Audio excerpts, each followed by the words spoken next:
नमस्ते मित्रों, कथा निधि चैनल पर आपका बहुत बहुत स्वागत है। कृष्णकली शिवानी दी की लिखी हुई इस उपन्यास के तीसरे अंश के साथ आपके सामने प्रस्तुत हूँ। उम्मीद करती हूँ कि पहले दो हिस्से भी आपको बड़े पसंद आए होंगे। तो चलिए हम तीसरा हिस्सा शुरू करते हैं। आपको अच्छा लगे तो लाइक और शेयर जरूर कीजिएगा मित्रों के साथ, और उपन्यास के इस अंश पर भी अपनी राय जरूर कमेंट बॉक्स में लिखिएगा। चैनल पर नए हो तो चैनल को सब्सक्राइब जरूर कर लीजिएगा। तो चलिए शुरू करते हैं शिवानी जी की जादुई नगरी में प्रवेश करने का काम, उपन्यास कृष्णकली, इसका तीसरा भाग। एक बार जी में आया, चिट्ठी फाड़कर फेंक दे। क्या बड़ी दी ही रह गई ये शरण देने वाली? जहां नहीं चाहती थी वहीं नियति उसे बलि के बकरे से घसीट रही थी। उसके भविष्य में अब बचा ही क्या था? पर इन नन्हे प्राणों के स्पंदन की क्या उसे कुछ भी चिंता नहीं है? सुदर्शन पठान पिता और पहाड़ी सुंदरी माँ की पुत्री निश्चय ही एक दिन अपूर्व सुंदरी होगी, और नारी सौंदर्य की विलक्षण पारखी बड़ी दी उसे फिर क्या जाने देंगी? और क्या पता रूठी बड़ी दी उसे लेने ही ना आए। पर पन्ना की चिंता व्यर्थ थी। वह पहुंची तो बड़ी दी अपने दल बल के साथ उसे स्टेशन पर लेने उपस्थित थी। परिचित स्नेही चेहरे को देखते ही पन्ना अपनी सारी चिंता, शारीरिक दुर्बलता और मानसिक व्यथा भूल गई। यही तो उसका परिवार था। गोल चिकने चेहरे वाली नेपाली लड़की, चेहरे से भी बड़े जूड़े वाली वाणी सेन, जिसके ओठों की हंसी धीरे धीरे बिजली से चमकती आंखों तक फैल जाती, और तब उस उद्भासित बड़ी बड़ी आंखों की दिव्य दृष्टि मैत्री के दो हाथ फैलाकर देखने वालों को बांधकर सदा के लिए बंदी बना लेती। वह चीनी सुंदरी मी वांग, जिसकी तिरछी आंखें सामान्य से स्मित में बंद होकर रह जाती। तुर्की गुड़िया नीलोफर, जिसे माणिक ने कोहिनूर हीरे के दाम चुकाकर खरीदा था, और उन सबको अनुशासन की एक सामान्य सी खांसी का चाबुक मारकर ही सधी फौजी टुकड़ी से साधने वाली स्वयं बड़ी दी। बड़ी दी के चेहरे को देखकर वह क्या कभी आज तक उन पतले क्रूर ओठों की दबी हंसी का रहस्य जान पाई है? उस स्मित में व्यंग था या करुणा, या वे मन ही मन प्रसन्न होकर कह रही थी, क्यों री अकड़बाज छोकरी, आखिर आई ना मेरी शरण में? या उस स्मित की सील मोहर लगाकर अंतर व्यथा के वाष्प का ढकना बरबस बंद कर रही थी बड़ी दी? देखते ही देखते पन्ना की गोदी की अमूल्य गठरी हाथों ही हाथों में उछलने लगी। अकेली माणिक ने ही उसे गोदी में नहीं लिया। देखो तो बड़ी दी, कैसी बड़ी बड़ी आंखें हैं तुम्हारी भतीजी की। वाणी सेन गोदी के बंडल को लेकर उसकी ओर बढ़ आई तो चट से माणिक ने आंखें बंद कर ली। मर कल मोही, ऐसे भला खाली हाथ बिटिया का मुंह देखूंगी? घर पहुंचते ही बड़ी दी का क्रोध स्वयं ही पहाड़ी कोहरे सा विलीन हो गया। जो चेहरा कुछ क्षण पूर्व पन्ना के दुस्साहसी पलायन की स्मृति में फूल कर कुप्पा बन गया था, उसी पर उनकी चिर परिचित स्नेही मुस्कान थिरकते देखकर पन्ना के सिर का बोझ स्वयं ही उतर गया। बड़ी दी ने क्षमा कर दिया है उसे। एक अनोखी शांति से परिपूर्ण होकर उसका चित्त प्रफुल्लित हो उठा। पीली कोठी का राजसी प्रांगण, गोल कमरे में अगरू चंदन की मदमस्त सुगंध, हवा में झूलते एक दूसरे से मृद ठनक में ठनकते झाड़ फानुस के झुमके, दासियों की चहल पहल और गुदगुदे कालीन पर बिछी चांदनी पर लगा बड़ी दी का नित्य का वही दिल्ली दरबार। एक अशर्फी से माणिक ने भतीजी का मुंह देखा तो चेहरा फक हो गया। अरे पन्ना, तेरी यह बिटिया इतनी सांवली कैसे हो गई रे? तेरा ऐसा फिरंगियों का सा रंग, और विद्युत रंजन भी गोरा चिट्टा। ये मोई कहीं अपनी कलूटी हीरा मौसी पर तो नहीं पड़ी? एक उदासीन दृष्टि का ही उत्तर देकर पन्ना चुप हो गई। अकारण ही उसके गले में किसी का स्मृति गह्वर अटक कर रह गया। कैसे कहे वो बड़ी दी से, जो मेरी बेटी थी उसे तुमने आज देखा होता तो ऐसे नहीं चौंकती। गोरा रंग, नीली आंखें और सुनहले बाल, विदेशी नाना का व्यक्तित्व ही उस क्षणिक अतिथि में साकार हो उठा था। तुम्हें भी बड़ी दी खूब मेन मेख निकालना आता है। वाणी सिर ने चट से बच्ची को अपनी गोद में ले लिया। अब देखो तो रही तुम सब, भला कहाँ ऐसी काली है? अब सालिग्राम को तुम चंदन की बटी पर टिका दो तो और भी काला ही दिखेगा क्या नहीं? बड़ी दी और छोटी दी ठहरी निखालिस मेम लोग, इसी से उन सबकी गोदी में बेचारी अपना भी रंग खो बैठी। अब हम सबकी गोदी में देखो, आहा, क्या लग रही है, एकदम कृष्णकली। सुनकर पन्ना को हंसी आ गई। माणिक मुंह में पान दोखते का पीक गुलगुला रही थी। वैसे ही पीक को गालों में इधर उधर भरकर कहने लगी, बातें करना तो तुम लोग कोई वाणी से सीखो, तभी तो बैरिस्टर राय इस पर बढ़ोतरी न्यौछावर कर देते हैं। वाणी दोनों लंबे लंबे हाथों को नर्तकी के नमस्कार की सी मुद्रा में बांधकर झुककर माणिक के सामने खड़ी हो गई। गोदी की बच्ची को उसने माणिक के पैरों के पास धर दिया था। तुम कहती हो एक बैरिस्टर है? बड़ी दी, तुम्हारी आशीर्वाद से आठ आठ ऐसे बुढ़ऊ बगल में दबाए फिर रही हूँ कि जब चाहे जिसके 3-4 हजार उगलवा लूं।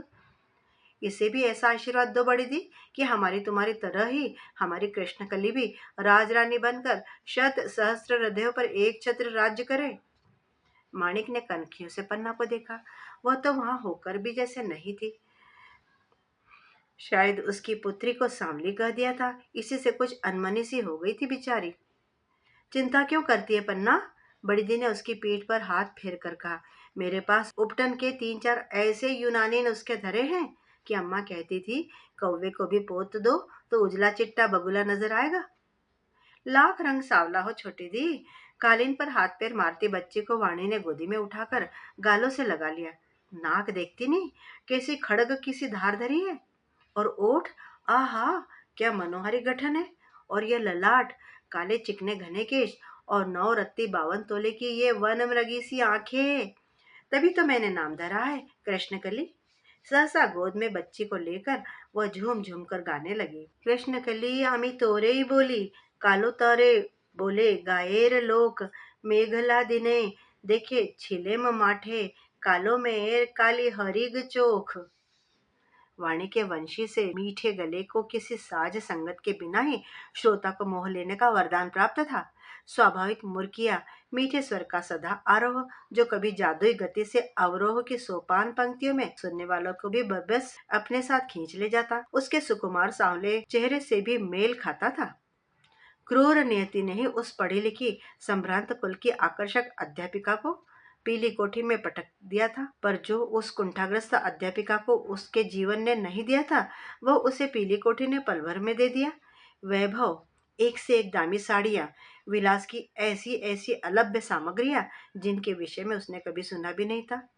एक दासी उठते ही बादाम रोगन की मालिश कर जाती, फिर दूसरी आकर हमाम में ऐसे ऐसे बाथ सॉल्ट छिड़क जाती कि चमड़ी यदि कोई छील कर भी तराश देता तो भी शायद उनकी मादक सुगंधी मांस मज्जा में ही बसी रहती।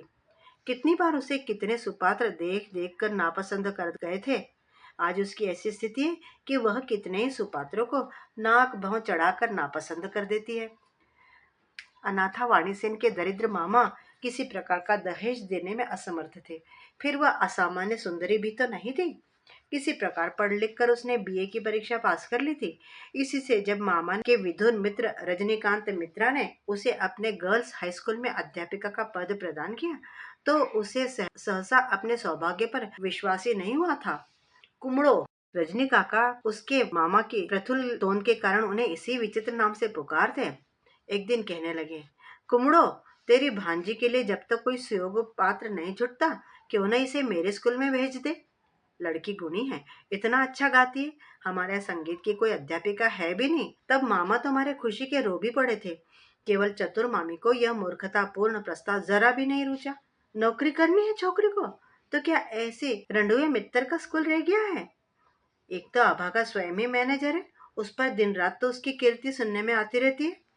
मामी के उस प्रस्ताव का अनुमोदन न करने का एक कारण और भी था। सुबह से लेकर शाम तक वाणी उनकी गृहस्थी में कोल्हू के बैल से जुती रहती। इसी बीच मामा को दिल का दौरा पड़ा और वे चल बसे। मामी को उनके भाई साथ लिवा ले गए और वाणी को रजनी काका ने स्नेहपूर्ण आग्रह से अपने पास रोक लिया। कुछ ही दिनों में लड़कियों के लिए एक बोर्डिंग हाउस की भी व्यवस्था करनी होगी। तुम नहीं रहोगी बेटी तो कौन उन्हें देखेगा? शायद उस स्नेहपूर्ण आत्मीय संबोधन ने ही वाणी को वहां अटका लिया। पहले पल चतुर रजनीकांत ने अपनी शरण में आई उस अनाथा किशोरी के साथ अपना व्यवहार ऐसा उदासीन एवं तटस्थ रखा कि वाणी को स्वयं ही उनको अपनी छोटी मोटी आवश्यकताओं से अवगत कराने के लिए इधर उधर भटकना पड़ता। कभी सीमेंट जुटाने कटनी चले गए हैं, जब मिलते भी तो ऐसी रूखी बातें करते कि वाणी का शरीर जल उठता। तब वह क्या जानती थी कि वह कुटिल व्यक्ति अपनी उदासीनता से ही उसका विश्वास जीतना चाहता है। यह ठीक था कि पहनने ओढ़ने, खाने पीने, यहाँ तक कि उसकी संगीत शिक्षा का भी उन्होंने समुचित प्रबंध कर दिया था। एक अंधे म्यूजिक मास्टर उसे पक्के गाने की शिक्षा देने आते। संध्या को नित्य रजनी काका के परम मित्र दुलाल बाबू उसे रविंद्र संगीत सिखा जाते। पर रजनी काका उसे जब मिलते, एक न एक बात से जताई देते कि वे उस पर बहुत रुपया खर्च कर रहे हैं। गाना ठीक से सीख रही हो ना? यह मत समझना कि दुलाल मेरे मित्र हैं तो तुम्हें मुफ्त में गाना सिखा रहे हैं। दोनों को तगड़ी तनख्वाह दे रहा हूँ। चारू तुम्हारे पास सोती है ना? अपनी एक पुरानी वृद्धा दासी की नियुक्ति उन्होंने वाणी के आते ही कर दी थी। हाँ काका बाबू, सोती है, कहकर वाणी चुपचाप अपने कमरे में लौट आई थी। उतनी बड़ी कोठी में वाणी एक प्रकार से बंदिनी का सा जीवन व्यतीत करती थी। शहर से दूर मित्र निकुंज एक प्रकार से जंगल ही में बसा था। अभी तक भी लोग उसके नए नाम की अवहेलना कर उसे उसके पुराने नाम से ही अधिक पुकारते थे, नील साहबेर कुटी। यह एक अंग्रेज साहब के बड़े शौक से बनवाई गई विराट कोठी थी, जिसने नील की खेती से कभी लाखों रुपया पैदा किया था। मित्रा ने उसे मिट्टी के मोल खरीदकर उसकी उजाड़ भव्यता को एक बार फिर संवार लिया था। साहब के विदेशी रुचि से बने अतिथि भवन में अब उनकी दिवंगता पत्नी के नाम पर अमला गर्ल्स हाई स्कूल था। नीलकोठी का जो अब कमरा वाणी को मिला था, वह निश्चय ही उस साहब की मेम साहिबा का रहा होगा। दीवारों पर तब भी नाखून से चूने की एक दो परतें उखाड़ने पर शत पत्रांकित धूमिल गुलाबी वॉलपेपर निकल आता था। एक बड़ा सा अंधा झाड़ फानूस टेढ़ा होकर नीचे तक झूलाया था। जहाज से पलंग पर थकी हारी वाणी सोने जाती तो स्वयं ही अज्ञात भय से उसका शरीर कांप उठता। उतने बड़े पलंग में उसकी इकहरी देह जैसे डूब कर रह जाती। कुछ देर तक चारू अपने वर्षों पुराने दमे की धौंकने चलाती रहती और फिर बड़बड़ाने लगती। अजीब शौक है बाबू का। घर की घरनी जब तक रही, बेचारी का कभी मुंह भी नहीं देखा। काली थी तो उसका क्या दोष? मैं कहती हूँ, जब देखने गए तो क्या आंखों पर पट्टी बंधी थी? आहा, कैसी लक्ष्मी बिटिया थी हमारी। एक रूप ही तो नहीं था। दहेज कितना लाई थी। किसकी बदौलत आज इस साहब की कोठी में राज कर रहे हैं, सब भूल गए हैं बाबू। अब मर गई तो उसके नाम का स्कूल बनाकर टेसुए बहाते फिर रहे। मैं कहती हूँ, बाबा मेरी तो छुट्टी करो। जिसके साथ दहेज में आई थी, जब वही नहीं रही तो मैं क्या करूँ यहाँ? नवद्वीप में भानजा है, वहीं जाकर निमाई के चरणों में दिन काट लूंगी। पर यह तो मारे भी और रोने भी न दे। कभी कभी वाणी झुंझलाकर कह देती, ठीक है चारू, जाना है तो कल ही चली जाओ, मुझे क्यों सुनाती हो? काका बाबू से कहो ना। आहारे काका बाबू। चारू अचानक उठकर बैठ जाती। उसकी झुर्री पड़ी लटकनों को बड़े कमरे का अंधकार और भी बीभत्स बना देता, जैसे कोई काली डाइन आकर बैठ गई हो। मैं भी देखती हूँ कितने दिन भतीजी बनकर रहती हूँ। तुम ऐसी बीसियों भतीजियां इसी कमरे में शिकार हुई हैं। फिर उसके एकदम निकट खिसक कर वह अपनी फुसफुसाहट का विष उगलने लगती। भला चाहती हो तो बहाना बनाकर चुपचाप खिसक जाओ, समझी? फूल रेणु, पुजारिनी, अभया, कृष्णा, बीनू, कितनी सौतों ने सताया मेरी मालकिन को। देखती नहीं दीवालों को? भला कुंवारी लड़की के कमरे में ऐसी नंगी तस्वीरें लटकाई जाती हैं? सचमुच ही आदमकद नग्न तस्वीरों को देखकर वाणी से सिहर उठी थी। चाहे मेम ही ने क्यों न लटकाई हो, पर क्या सयाने काका बाबू को नहीं चाहिए था कि उसके आने से पूर्व उन्हें हटाकर कहीं और डाल देते? क्या पता चारों ठीक ही कह रही हो, पर वह जाए भी तो कहाँ जाए? हृदयहीना मामी को वह जानती थी। उनके भाई की व्याघ्र दृष्टि ने उसे कुछ ही पलों में लीलने की जो निर्लज्ज चेष्टा की थी, उसे शायद मामी ने भी देख लिया था। इसी से उन्होंने भांजी को साथ ले चलने का कोई आग्रह नहीं किया। न पिता के वंश में कोई बचा था, न माँ के। रात रात जागकर वह भविष्य की योजनाएं बनाती, पर स्कूल पहुंचते ही काका बाबू का निर्विकार चेहरा देखकर उसके चित्त का कलुष उसे स्वयं ही लज्जित कर देता। ऐसे देवतुल्य व्यक्ति के लिए वह कैसी घिनौनी बातें सोचने लगी थी। ऐसे यदि होते तो क्या इन 7 महीनों में एक बार भी अपने कामी स्वभाव का परिचय नहीं दे देते? हो सकता है वे सब बातें चारू ने केवल इसीलिए उसे सुनाई हो कि वह स्वयं ही भागकर उसका रास्ता साफ कर दे। तुम जब जाओगी तभी बाबू मुझे छुट्टी देंगे, वह प्रायः ही कहती रहती थी। पर चतुर गिद्ध क्या एकदम ही शिकार पर झपटता है? उसी छली पक्षी की भांति निर्मल आकाश में गोल गोल चक्कर काटते जब रजनीकांत अपने शिकार पर झपटे तो वह संभल भी नहीं पाई। चारू, चारू। उसने चीत्कार से पूरी नीली कोठी गुंजा दी थी, पर उसकी करुण चीख बड़े बुर्ज से टकराकर उसी के कानों में हथौड़े से पीटने लगी थी। चारू, चारू। यह कोठी बुद्धिमान साहब ने बनवाई है, इस खूबी से कि हर चीखने वाली की चीख टकरा टकरा कर उसी के पास लौट आती है, बाहर नहीं जाती। अपने नकली दांतों की हंसी की विद्युत वन्नी से उसे झुलसाता वह दानव उसकी पीठ थपथपाकर हंसने लगा था। आराम से यहाँ पड़ी रहो, यदि और कुछ मूर्खता कर बैठी तो फिर स्वयं भुगतोगी। फूल रेणु की लाश को आज तक पुलिस नहीं ढूंढ पाई है। वाणी की मांस मज्जा तक क्रोध से भस्म होकर रह गई थी। यह राक्षस फिर उसकी देह का स्पर्श करे, इससे तो अच्छा है वह स्वयं ही उसे ठिकाने लगा दे। इससे अच्छा अवसर अब मिल ही कब सकता था। चारों भी नहीं थी। पास ही रेल के स्टेशन से आती एक के बाद एक रेलगाड़ियों के आगमन प्रत्यागमन की सीटी वह नित्य सुनती थी। रजनीकांत के जाते ही वह द्वार खोलकर चुपचाप निकल गई थी। फिर कैसे कब किन किन गाड़ियों में दुबक कर बैठी वह बांकीपुर पहुंच गई थी, वह स्वयं ही नहीं जान पाई। वहीं उसे माणिक मिल गई थी। उस दिन की कांप रही सहमी बड़ी बड़ी आंखों वाली वही सांवली सामान्य से किशोरी आज भरे भरे अंगों की छटा बिखेरती लावण्यमयी वाणी सेन थी। उसे यदि आज रजनी काका देखते तो निश्चय ही बूढ़े का हार्ट फेल हो जाएगा बड़ी दी। चुलबुली वाणी हंसकर कहती। ला पता दे दे तो एक चिट्ठी डाल दूं। माणिक से वाणी का ऐसा ही हास परिहास चलता रहता। पता तो दे देती बड़ी दी, गंभीर स्वर के साथ। बड़ी बड़ी पुतलियों को भी गोल गोल घुमाकर वाणी कहती, पर एक साथ इतनी सारी सुंदरी भतीजियों को देखकर कहीं उन्हें कुछ हो गया तब। मेरे क्या 10-20 चाचा ताऊ हैं। फिर तो वाणी सेन के जो असंख्य दुलारे चाचा ताऊ थे, उन्हीं के एक एक कर सब नाम गिनवाने लगती। उसकी सखिया और वाणी हंसती हंसती दोहरी हो जाती। अरे मारियो, चुप करो अब बस।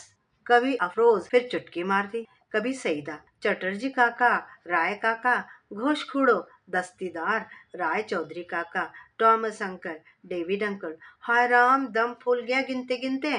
हमारी वाणी सेन का तो आधा संसार इन ससुरे चाचों से ही भरा है। माणिक फिर एक छौंक लगा देती। अरे, उसको भूल गई क्या? कुमुद रंजन मंडल, वह तो इनका भी चचा है। वही तो सुनता है इससे रविंद्र संगीत। वाणी रूठी बालिका सा अभूतपूर्व अभिनय करती, ठुड्डी पर हाथ धर कर तुनक उठती। खबरदार बड़ी दी, जो मेरे बूढ़े से कुछ कहा। आहारे, एक एक बाल सफेद, खांसता है तो पूरा डेंचर निकल कर दूर छिटकता है। मुंह से लहसुन की बदबू। लकवे के झटके से गर्दन ऐसे हिलाता है जैसे कत्थक का नचैया हो। ऐसा प्रेमी बड़े भाग्य से जुटता है बड़ी दी। शायद प्रत्येक प्रेमी के घृणित व्यक्तित्व को घुटक कर नीलकंठ बनने की उस अपूर्व क्षमता से ही वाणी सेन माणिक की सबसे मोहलगी सदस्य बन गई थी। माणिक कहीं भी जाती, वाणी सेन छाया की भांति उसके साथ ही रहती। पीली कोठी में एक से एक बेगड़ैल घोड़े आते, पर चतुर गहरे बाज की तरह दक्षता से वाणी सेन ही उन्हें अपने सधे चाबुक से साध लेती। पन्ना का पत्र पाकर क्रोध से बौखला गई थी माणिक। जब उसकी अनुपस्थिति में ही वह बड़े विश्वास से दिए गए चाबी के गुच्छे को मुंशी जी को सौंप कर भाग गई थी, तब क्या अभागी नहीं जानती थी कि गुच्छे में तिजोरी की भी चाबी धरी है। उस तिजोरी का वैभव क्या कुबेर के कोष से किसी भी अंश में कम था। यह ठीक था कि मुंशी जी उसके परम विश्वासी कर्मचारी थे, पर नियत बिगड़ते क्या कुछ देरी लगती है। मैं उससे साफ साफ कह दूंगी, जहां जाना है चली जाए। पीली कोठी में ऐसी नमक हराम छोकरी को कदम नहीं रखने दूंगी मैं। रात भर पैर पकड़कर वाणी सेन ने उसे मनाया था। लाख हो, छोटी दी तुम्हारी छोटी बहन है। फिर इस निगोड़ी कोठी में एक बच्ची की तो कसर है। देख लेना, कोठी गुलजार हो उठेगी। वाणी सेन की भविष्यवाणी सचमुच में ही सार्थक हो गई थी। जब देखो तब वाणी उसे गालों से लगाकर गाती रहती। कृष्णकली आम्ही तोरेई बोली, कालो तोरे बोले गायेर लोक, एमनी कारो कालो काजल में, ज्येष्ठ मासे आसे ईशान कोणे, एमनी कोरे श्रावण रजनीते, हठात खुशी धनिये आसे चिते कालो, तासे यतई काल होक, देखेची तार कालो हरिण चोख। अर्थात क्या ऐसे ही काले काजल मेघ जेठ के महीने के साथ ही ईशान कोण पर नहीं गिराते? क्या ऐसे ही आषाढ़ में काली कोमल छाया तमाल वन पर नहीं उतर आती? क्या ऐसी काली श्रावणी रजनी के बीच हृदय आनंद से पुलकित नहीं उठता? काली, कितनी ही काली क्यों न हो, मैंने उसकी हरणी सी काली आंखें देख ली है। रविंद्र बाबू का यह गाना गाते गाते भाव विभोर होकर प्रौढ़ दुलाल बाबू उसकी ओर एकटक ऐसे निहारने लगते थे कि वह स्वयं ही सिहर कर आंचल ठीक करने लगती। आज वह उसी भूखी दृष्टि का अर्थ समझ चुकी है। वाणी, मुझे लगता है यह गाना तुम्हें ही देखकर लिखा गया है। उन्होंने पहले दिन कहा तो वाणी ने लजाकर माथा झुका लिया था। गोदी की नन्ही बच्ची को निहारती वाणी मन ही मन सोच रही थी, गाना मेरे लिए नहीं, इसके लिए लिखा गया है। असीम लाड़ और दुलार के बीच पल रही कृष्णकली की मलिन कांति को माणिक के यूनानी उपटनों ने सचमुच ही उजला कर दिया था।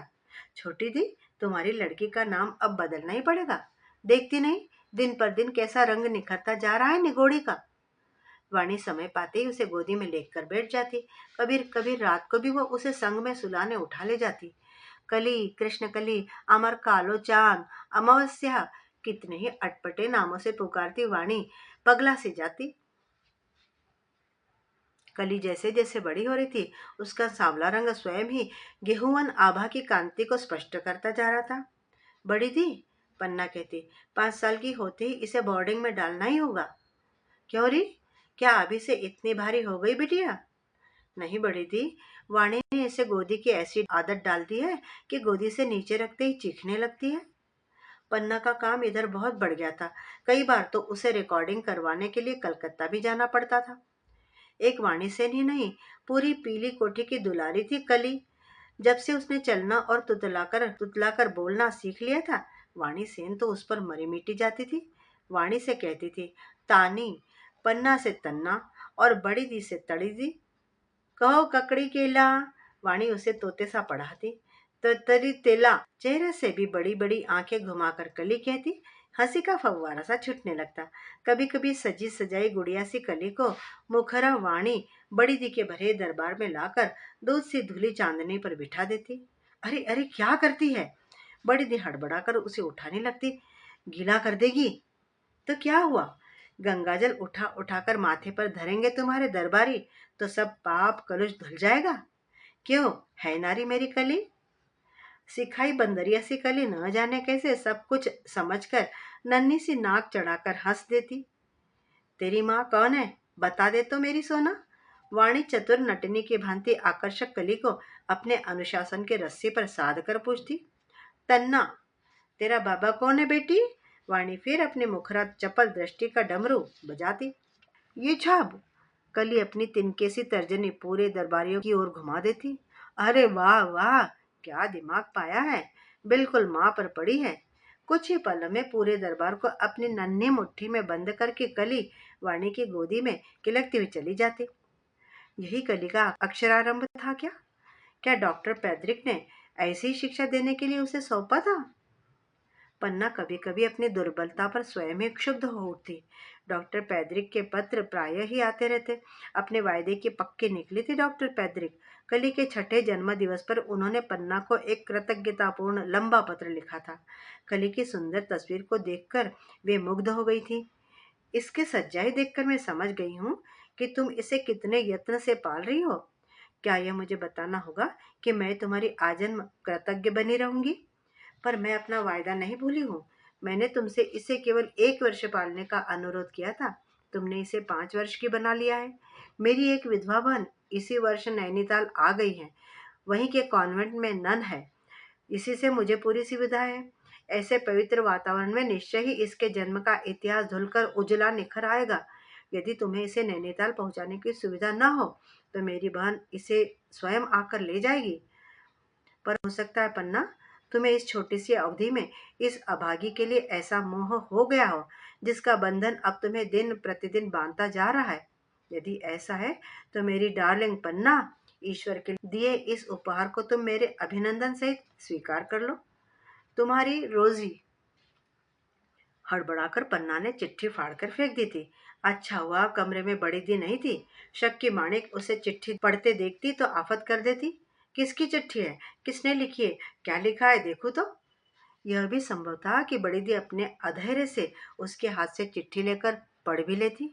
फिर क्या उस सूक्ष्म दृष्टि से पन्ना कुछ छिपा सकती थी? हो सकता था वह स्वयं ही डॉक्टर पैद्रिक के पास जाकर कली के जन्म का पूरा इतिहास ही जान लेती। उसी दिन कमरा बंद करके पन्ना ने चिट्ठी लिखकर स्वयं अपने हाथों से लेटर बॉक्स में डाल दी थी। कली को अब रोजी ने एक बार पन्ना की गोदी में डाल दिया है, तो अब वह उसे जाने नहीं देगी। कली दिन पर दिन कितनी सुंदर होती जा रही है रोजी, उसने लिखा था। तुम शायद इसे देखने पर पहचान भी नहीं पाओगी। अब उसे उस सांवली मरघिन्नी सी बच्ची पर जैसे विधाता ने जादू की छड़ी फेर दी है। 5 ही वर्ष में यह 7-8 वर्ष की हृष्ट बालिका लगने लगी है। मुझे तो कभी कभी भय लगता है रोजी, यौवन कहीं असमय ही आकर इसे दबोच न ले।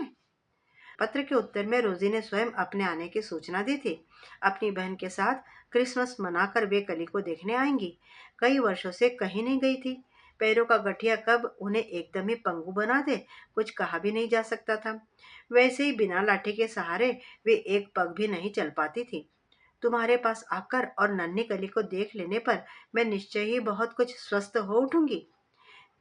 मेरी दैनिक आवश्यकताएं अत्यंत सीमित है, अतः तुम्हें कोई विशेष असुविधा नहीं होगी। पगली रोजी, उसकी आवश्यकताएं कैसी क्यों न हो, पीली कोठी क्या एक से एक ठसकेदार विदेशी अतिथियों की आवश्यकताओं को पहले नहीं निभार चुकी है?